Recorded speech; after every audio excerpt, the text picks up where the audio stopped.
Niraj Dalal, partner at 3A Capital Advisors, is now joining us live. Niraj, good morning. Thank you so much for taking out time for us.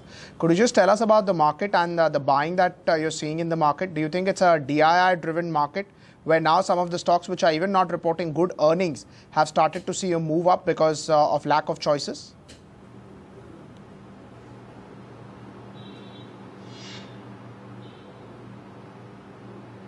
Yeah, I think, flows are something that one cannot predict, right? I mean, 2-3 months back, if you had asked the same question, the answer would have been, God knows who's going to buy.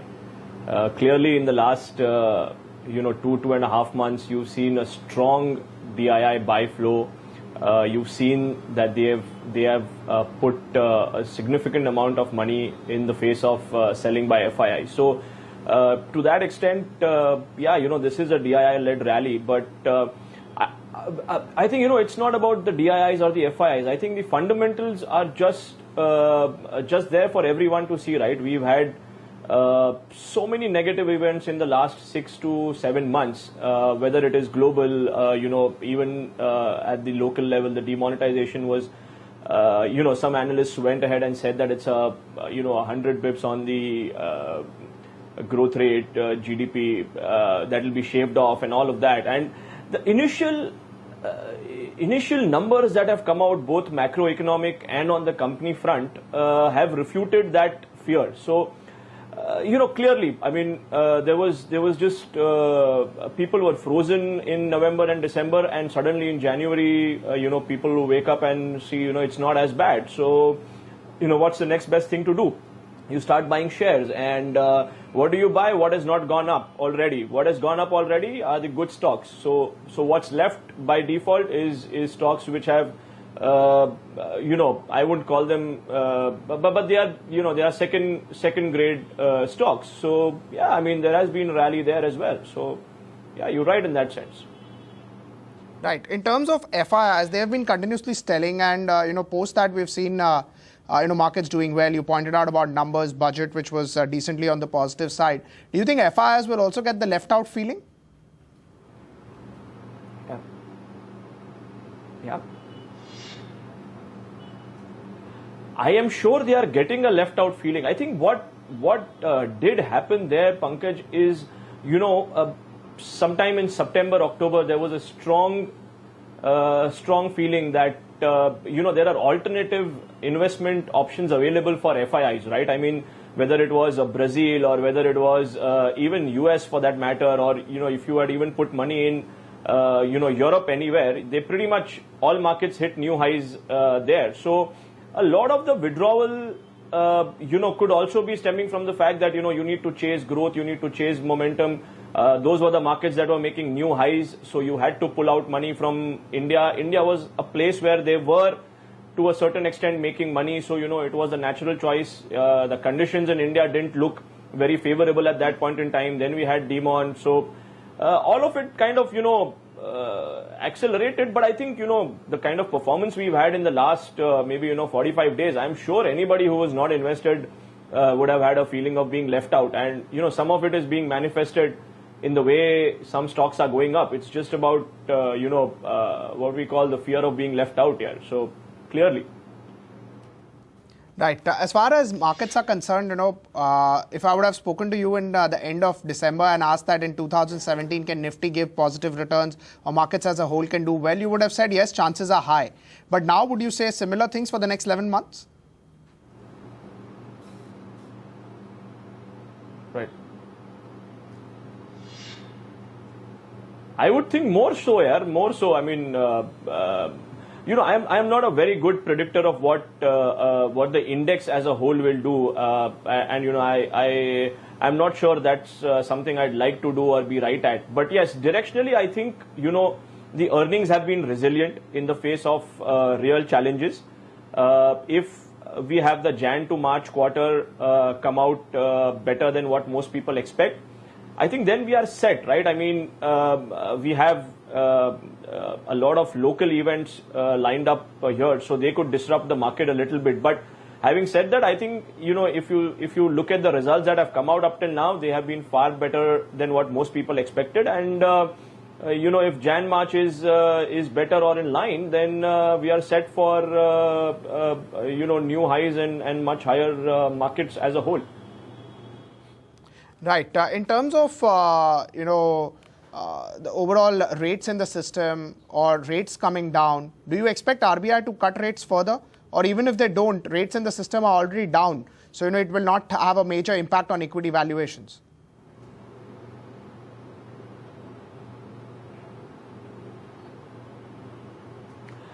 So, I think you need to, understand one thing very clearly, that we are in a falling rate environment, right? Whether the RBI cuts rate this policy or the next, one thing is very clear, that all the banks have been flush with deposits, right? So, how much a rate cut will achieve in that kind of a situation, I don't know. The banks also need to pass on the impact of rate cuts already done by the RBI. So we are clearly, and the market understands that, this policy, they could do a 25 bips for the sake of the trouble that the people went through in November, December. That might be something that the RBI considers.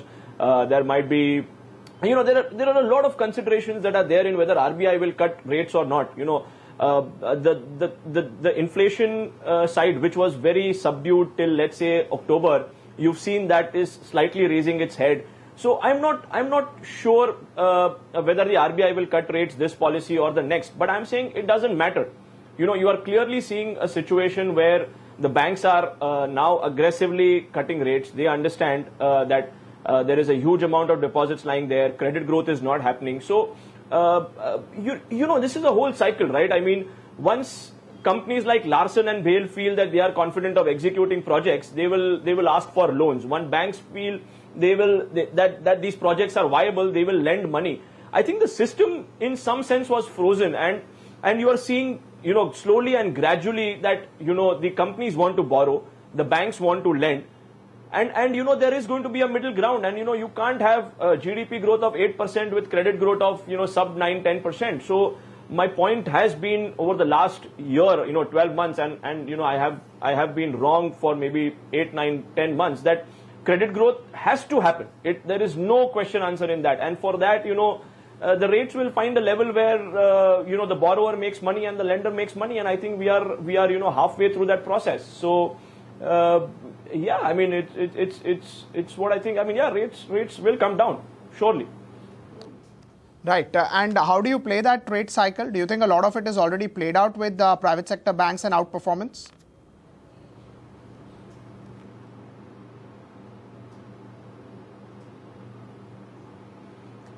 Most of the private sector bank valuations are, 2.5 times public sector bank valuations. So, having said that, they have far better loan books. They have continued to enjoy higher multiples and all that. So, yes, to a certain extent, private sector banks are tough investment candidates right now. Having said that, they run a better operation. I think the public sector banks are now getting there. They are realizing it. We are also seeing, if you see the results of, let's say, a Vijaya Bank or a lot of these banks, yesterday's PNB results, the NPA crisis to some extent, I think we are at the fag end of that crisis. It lasted a lot more than people like me anticipated, but we are getting there. So if you have credit growth, if you have NPAs stemming, what are your best bets? A Bank of Baroda or a State Bank or any PSU bank trades at less than one-time book or maybe just about one-time book. There is going to be a re-rating there. I mean, there is no question answer in my mind. And I think banks like IndusInd Bank or Kotak Bank or, most of the private banks that run good books will keep appreciating any which ways because they are running great businesses, right? I mean, I think the re-rating candidates are the PSU banks. The investment candidates, tough, but investment candidates are the, private sector banks where you will have lesser worry about NPAs and all of that. So, that depends on the investor, whether he wants to make what kind of returns and take what kind of risks. Clearly the PSU banks, in my mind, at this point offer far better returns, as against the private sector banks. Also, your question regarding how to play the falling rate environment, I think some of the capital goods players, some of the infra players, for the last 2.5 years, most of these companies were just servicing debt. There was no execution, nothing was happening, right? I mean, people were stuck. So you are seeing that cycle change dramatically now. I think the infra players, the companies that execute projects which have limited debt, lean operations, those are the places where, there is money to be made, whether it is a road developer or, a port developer or whatever. I mean, I am sure there's a lot of money to be made there. Right. Let's start with PSU banks. What are your top picks in the PSU banking space?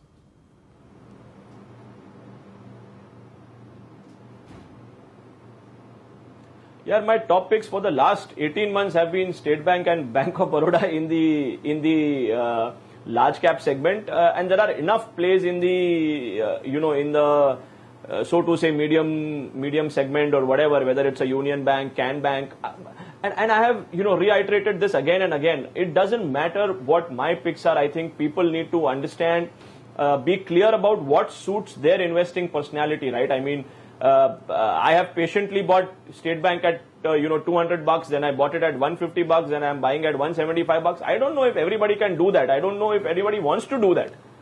So identify a bank, identify the valuation multiples that you are comfortable with, identify the places where you feel the stressed asset is getting out lesser. For example, PNB yesterday, I think the results that PNB came out with yesterday make PNB a great investment candidate. Book seems to be in control. It's getting into its profitability. The loan book will gradually grow. Great size, great scale. Management seems to be in control of the business. Great investment candidate. Yeah. And again, I would like to reiterate, rather than, just listening to someone saying anything, I would urge every investor to, just do the homework, be sure of what you are buying, why you are buying, and when do you have to sell. I think that's the most important point. It's very easy to buy. I think most people don't know when to sell. So if I had to, give one piece of advice, that would be, I should know when I'm buying something, what is the thesis that I'm buying for, and if that thesis is invalidated. So for example, if they have increasing NPAs over the next 2 quarters, then I have to sell, whether it is a State Bank or a PNB or a BOB. So have your thesis and have your selling idea. Why would you sell? All right, but you said that you expect credit growth to pick up. It's you're saying inevitable. Then would you also look to invest in some of the cement and steel companies? For steel companies, we've seen a strong up move over the last 12 months, and valuations seem rich. How would you approach these two sectors?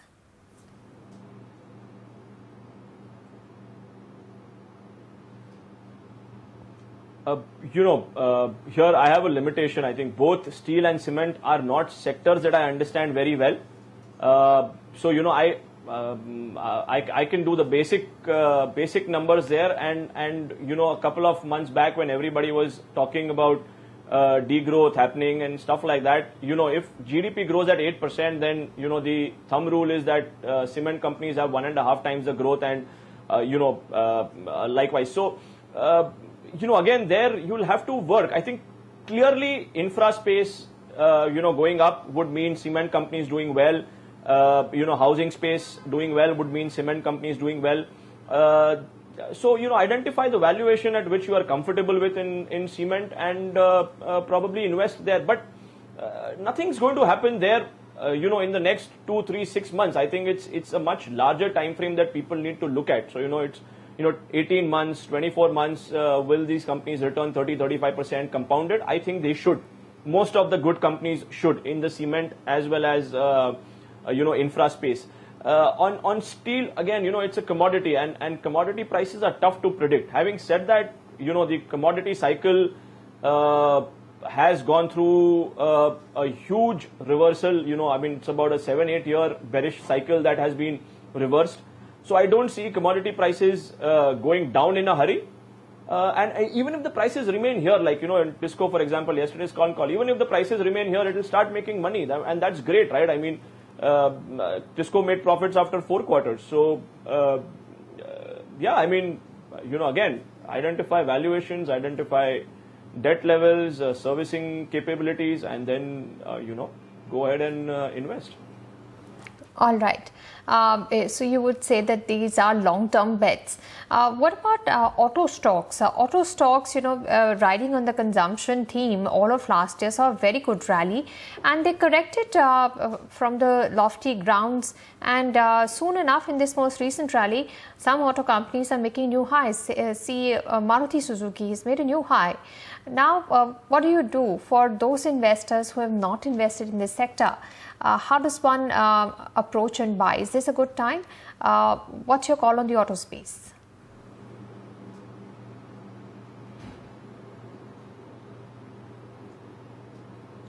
Again, the call on the auto space is, I think, everybody thought in demonetization, no one's going to buy cars. You look at Maruti's numbers, you look at, yes, there is a small dip here and there, but by and large, the numbers are doing extremely well. So I don't see a reason why one should not buy auto stocks. Even, whether it is, Maruti is clearly at lifetime high. So it's going to be very tough for someone to, go and buy Maruti or invest in Maruti. But what I would urge, people to understand is, if you had done the same thing a year back, Maruti was at lifetime high then at 4,000 rupees also. So in a year, you've had Maruti move from maybe 4,000 or 3,800 to 6,200. And it's likely going higher because the numbers are coming, right? So understand the numbers, right? Wherever the company is supported by earnings or numbers, it doesn't matter whether it's at a new high or a new low or whatever. You look at the valuation that you're comfortable with. Are you inherently comfortable giving a multiple of 20 to a Maruti or a 25 to Maruti? Then, go ahead and buy. It is going to have growth, and, the growth is going to make sure that the price keeps appreciating.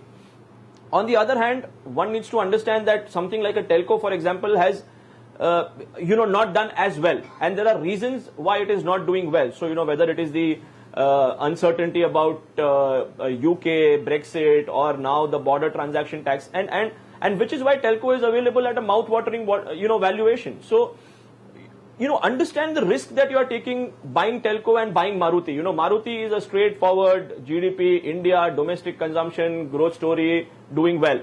Telco is a complex, international markets being the driver for growth. So understand that, understand the risk, understand the valuation, but, and then go ahead and take a pick that suits your personality. So, if you ask me, would Maruti become, 12,000 in 2 years? There is a 60-70% probability of that happening if the numbers keep coming. Would a telco become $1,000 in, 12 to 18 months? Again, there is a 60-70% probability there. But having said that, do what works for you. Just for a lot of our viewers who don't know what telco is, it's the earlier name for Tata Motors. So Niraj is a very old time in the market, and that's why he still calls Tata Motors as telco. It was the earlier name for Tata Motors. Niraj, in terms of Tata Motors and Maruti, the comparison that you were just making, can you just tell us that the valuation difference between the two stocks, does that surprise you? Tata Motors trading at less than 10 times, maybe 11 to 12 times if you look at it on a very conservative earnings basis, and Maruti trading where it is. Yeah. Absolutely, absolutely. And that's because the stock of telco has a lot of uncertainty factored into, right? The earnings are not stable.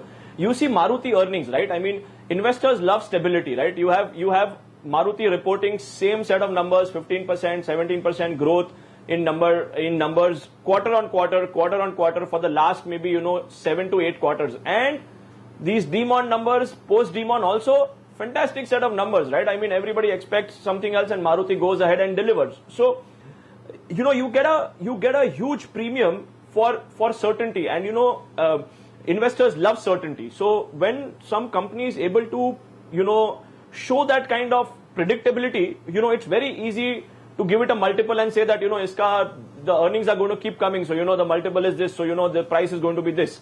Whereas telco, you have 1 quarter, you have the bomb blast or whatever that happened in that China thing where they lost a lot of inventory or whatever. So these things keep happening. You have the uncertainty of Brexit, you have the uncertainty of this border transaction tax, The numbers of telco, in terms of the number of cars it is selling in China, UK, US, everywhere, the numbers are all there. But, the steady state of affairs is not there, which is why, there is a huge difference. And I'm sure, the difference is way too stark. It needs to somewhere, change in telco's favor.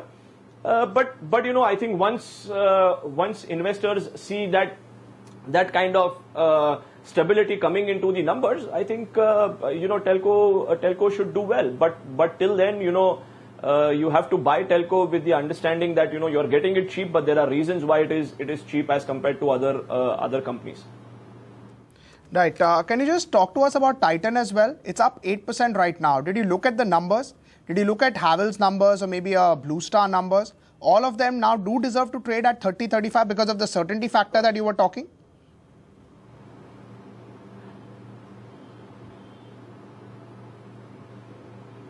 So, Titan did about 2.5 rupees earnings for this quarter, 2.7 I think, if I'm not mistaken, right?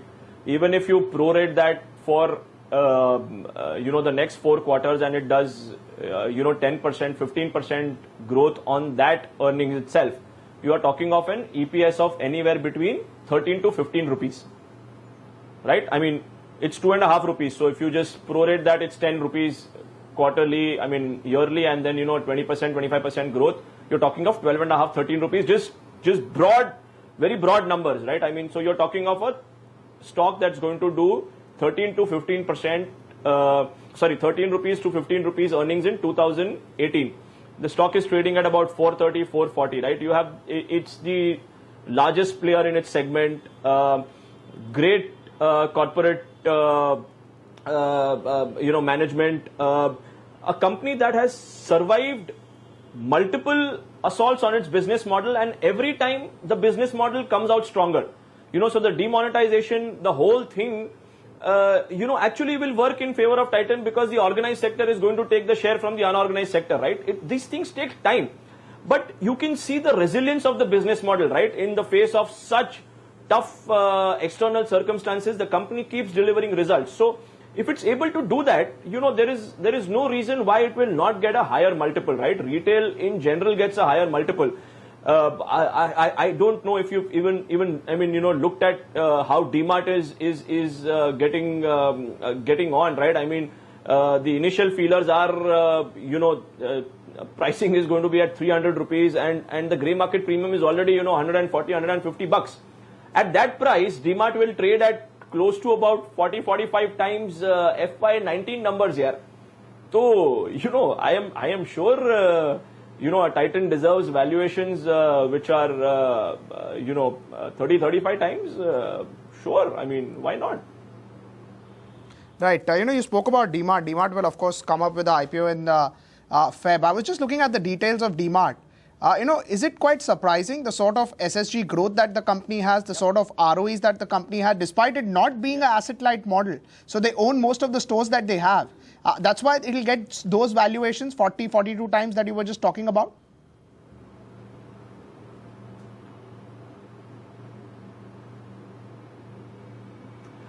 Yeah, I think I am too insignificant to comment on anything on DMart. Yeah, I have tremendous respect for the gentleman who runs the business. I think I consider him a role model.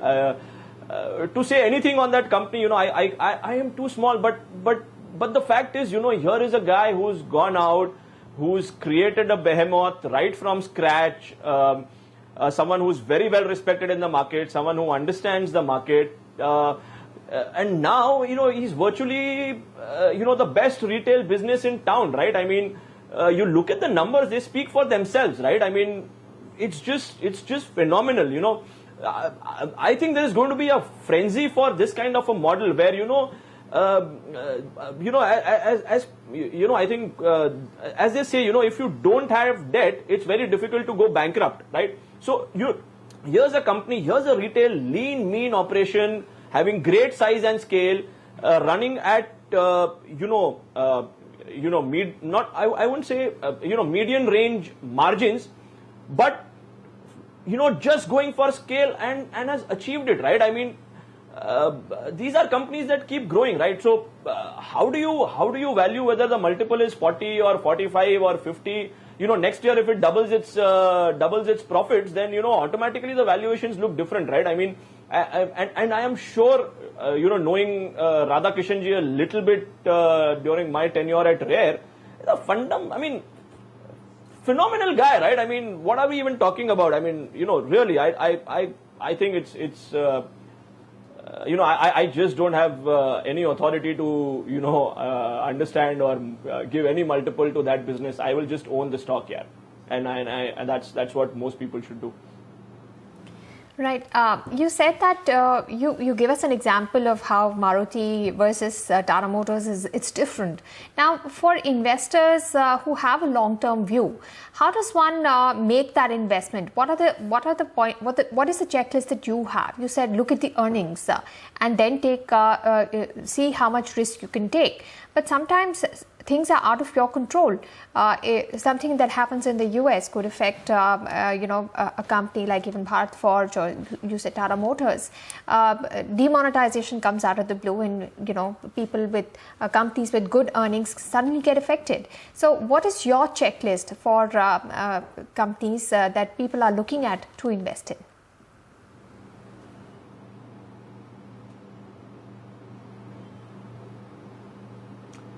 So, the first thing is, I look at a company where I feel that there is an opportunity for growth, right? I mean, that's the way I look at it. Then I identify a valuation at which I'm comfortable buying that company.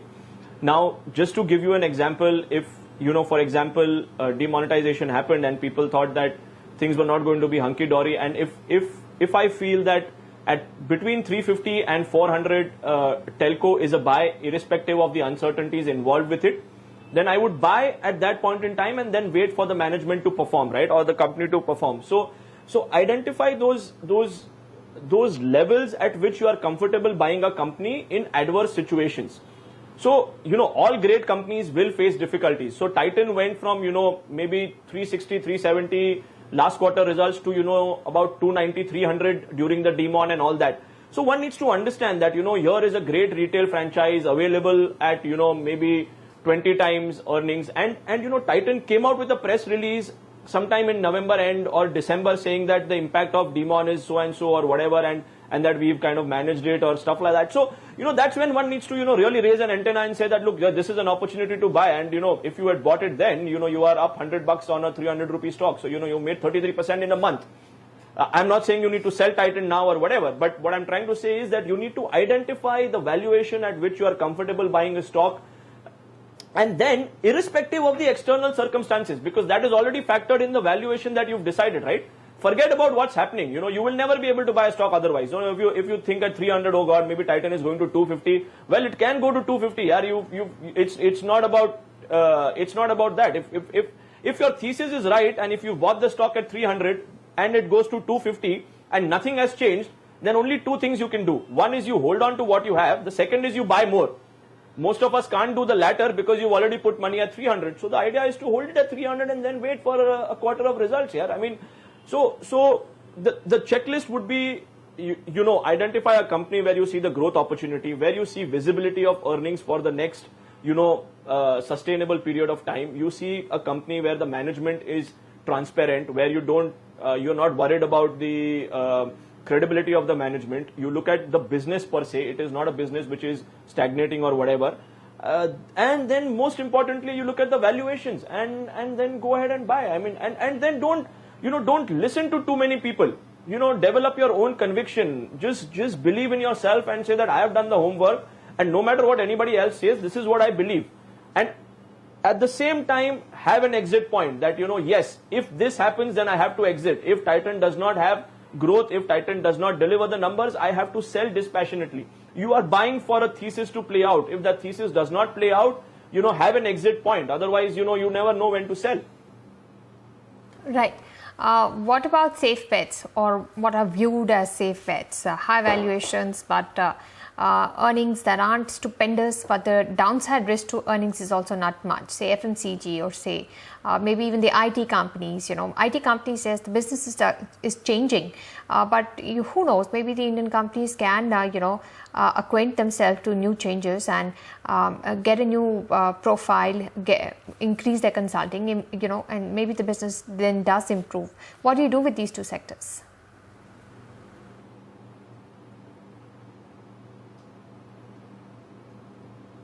Sorry, you said IT was one sector I could hear, the other one I couldn't hear. Sorry, FMCG did you mention? Yes, FMCG, the valuations are rich, but the predictability of earnings is more. Though for IT, it's separate, it's different. The valuations are cheap, and the predictability of earnings is perhaps a little up in the air.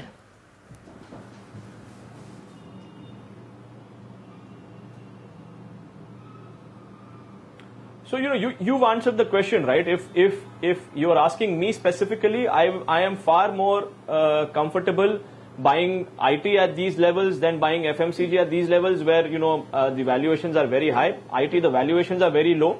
I think the business models are undergoing a change. I think the companies have understood that something has changed fundamentally over the last 2-3 years.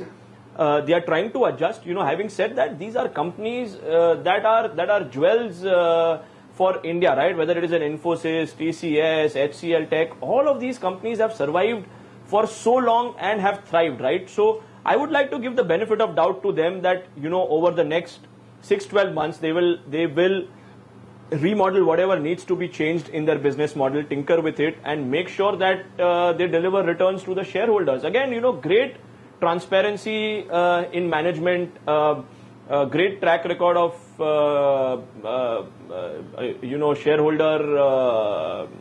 shareholder management. So yeah, I mean, I inherently I am more comfortable buying those companies. I think a lot of the IT companies are also at subdued valuation simply because people don't know what Trump's going to do. And one thing is there, there is that uncertainty. But at the same time, that's why Infosys is trading at the lowest multiple it has traded ever, or TCS is trading at the multiples that it is trading. So I know the risk that I am taking. I know the valuations at which I am buying. I don't see a reason how Infosys will go below 900 rupees on a sustainable basis. And I think it will, eventually reach levels of 1100, 1200. So I have the thesis in mind. I will buy from that perspective and hold on to those. So between the two, I am, as an investor, inherently more comfortable buying companies that are relatively, cheap on the valuation front. But at the same time, I wouldn't buy something that's cheap just because it is cheap, right? I mean, it shouldn't be that the business model is outdated or things have changed and the company is going downhill and all of that. So that's the important distinction to make when you buy something at reasonably cheap valuations, that the business model should not have been outdated. Right. Niraj, just before we end the interaction, could you just tell us a lot of large cap names, be specific in IT? We have spoken about pharma earlier, maybe top oil and gas companies. What are your top large cap bets that you're looking at?